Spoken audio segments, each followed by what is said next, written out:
There's a scene in the movie Tombstone.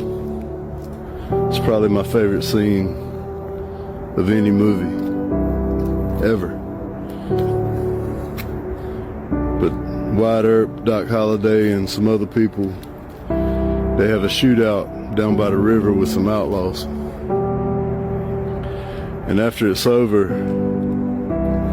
Doc Holliday's sitting there and Jack Johnson comes up and says, "What are you doing this for, Doc?"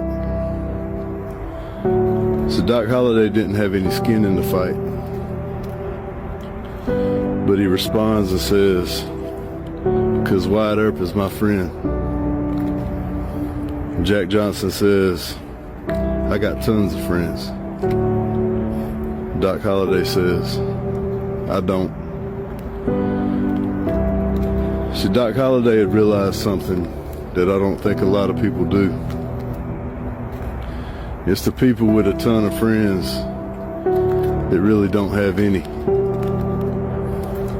But Doc Holliday understood that the value of one or two people that you can really be authentic with, that you know have your back and you have theirs,